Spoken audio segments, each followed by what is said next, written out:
Okey lah, yang last kali GF yang last kali adalah laporan status aduan. Google Form yang paling mudah sekali baru kita create pada bulan 12 tahun 2022. Tujuan Google Form tu untuk kita nak tahu apakah perkembangan status semasa aduan yang dah pernah kita orang minta ID daripada HQ. Okey. Dia tujuan Google Form tu dipolah. Senarai pun kita dah keluarkan. Si pasti lagi lah sama ada Big Boss kita ada share lagi baru senarai-senarai yang dah kami update, ada yang aktif, tidak aktif dan sebagainya. Jangan keliru jangan salah faham. Bila kita orang kita orang nang ada nerima lah senarai yang tidak aktif yang kami tandakan merah bukan bermakna kita orang si kerja. Maknanya kes dah settle di peringkat penguatkuasa. Nak ia disebut tidak aktif. Contohnya kes yang didaftarkan ke bahagian pendakwaan. Maknanya kesnya dah si aktif lagi di penguatkuasa. Walaupunnya belum dimention di dalam mahkamah. Tapi di peringkat kita penguatkuasa, kita dah settlekan.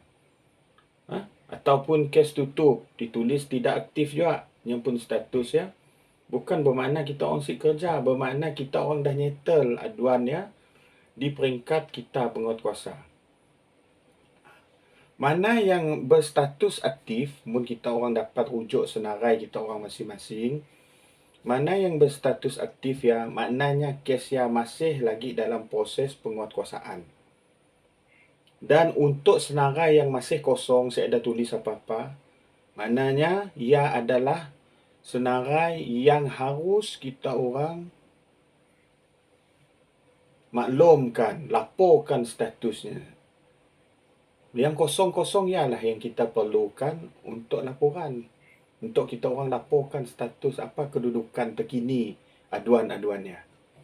Kita nak monitor sebenarnya. Kita simak aduan tu terus pending, ditutup pun isi, di jalan pun isi. Benda tu banyak berlaku pada tahun-tahun sudah. Kita simak lagi benda yang berlaku lah. Okey, benda yang boleh menyebabkan masalah kepada diri kita pun kemudian hari. Okey, kami beri contoh macam ni cara ngisi tu. Nah, tu kita akan minta contohnya kita orang ada melaporkan bahawa status masih aktif tengah melengkapkan IP. Okey, kita terima status kemudian mungkin dalam tempoh tertentu pula mungkin 3 bulan ataupun 4 bulan ataupun lebih. Sebab kita nak ngikut SOP kita benar-benar 90 hari bekerja diambil kira. Maknanya 3 bulan lah. Lepas 3 bulan kita akan nanya lagi apa perkembangan. Mana status-status kes yang pada masa tu kita masih melengkapkan IP. 3 bulan akan datang, apa cerita nak masih melengkapkan IP?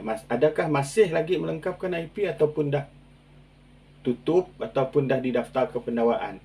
Nak kita akan monitor lagi kelak. Okey. Tok kita beri contoh macam ni cara kita ngisi benda tu. Tok paling simple lah. Okey. Contoh kita tanggal di situ.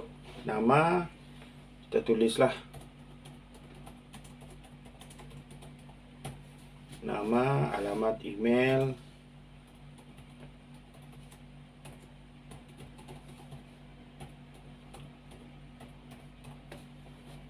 Okey, tarikh kita ngisi benda tu, jabat bertugas. Okey, tekan semahan. Okey, next. Okey, nombor ID. Tulislah nombor ID yang dah disenaraikan kepada kita. Kita ada senarai, diberi senarai Okey. Tekan kita ambil rawak aja lah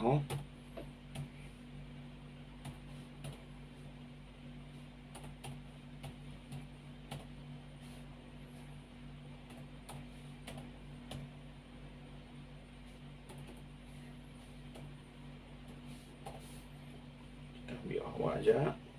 Okey. nama Gojek.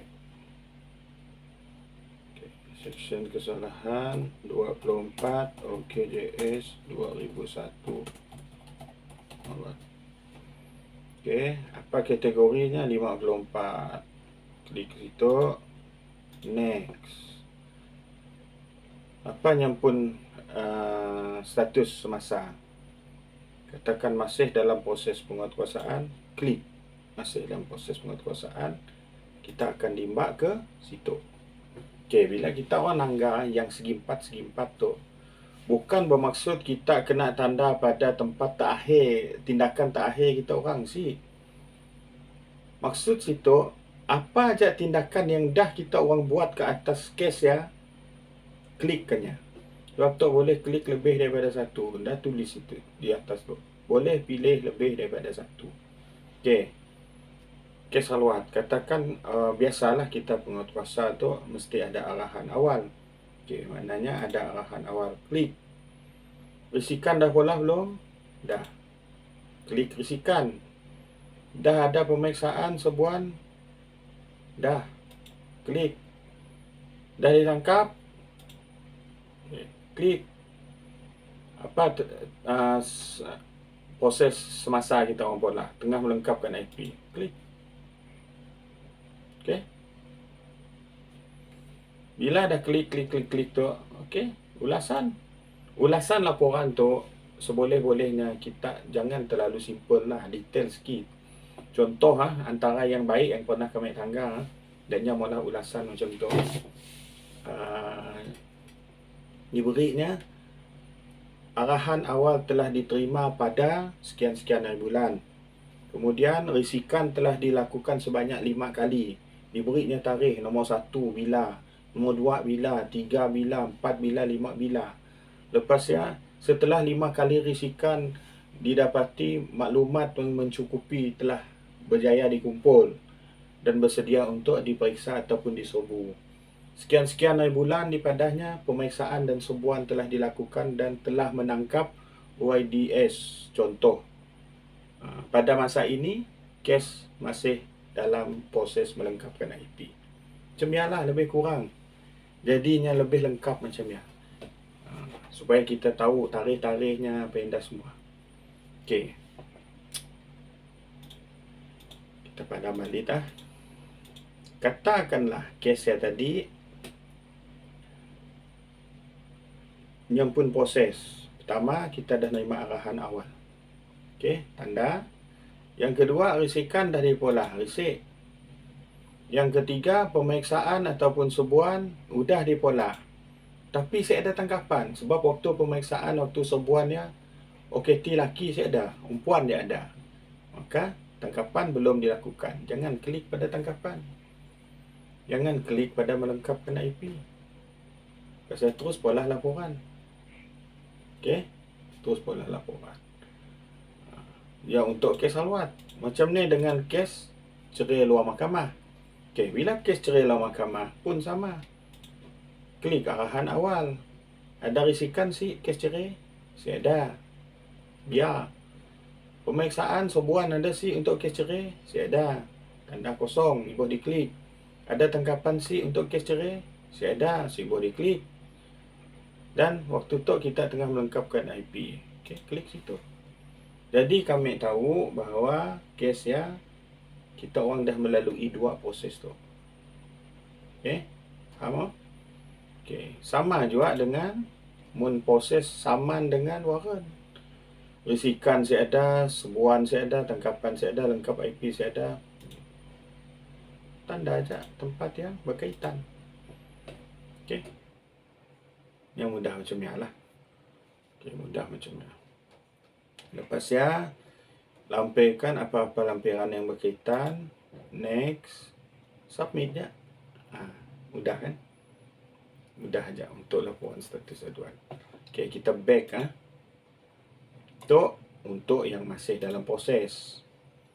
Okey, untuk yang ditutup, kita orang decide untuk tutup. Okey, pilih tutup aduan, kemudian tekan next. Yang saya ada lagi nak klik arahan awal apa yang dah. Yang terus pergi ngebat kita kepada justifikasi penutupan. Apa sebab kita nak nutup failnya? Berilah justifikasi dan ulasan yang agak meyakinkan lah. Agak meyakinkan apa alasan kita orang nak nutup.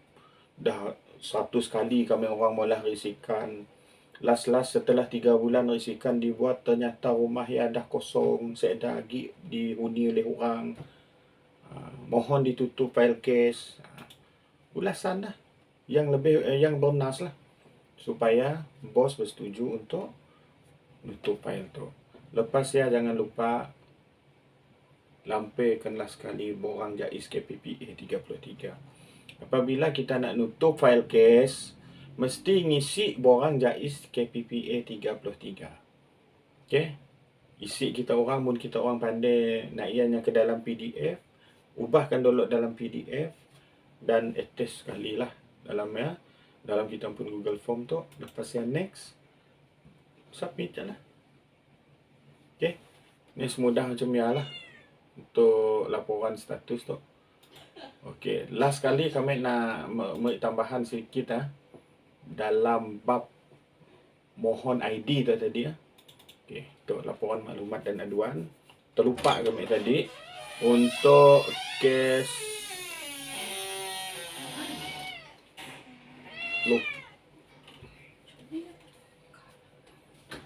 terlupa kami tadi untuk yang berkaitan dengan saman dengan waran. Saman dengan waran, kita perlu untuk mohon ID. Proses pertamanya, apabila kita nerima saman ataupun waran untuk dilaksana, betam mesti diisi. Of course, betam mesti diisi. Selepas dapat betam beri nombor folio, kita orang kena mohon nombor ID, isi borang Google Form tu. Apabila kita dah dapat nombor ID, di situ ada sedikit perbezaan untuk saman dan waran.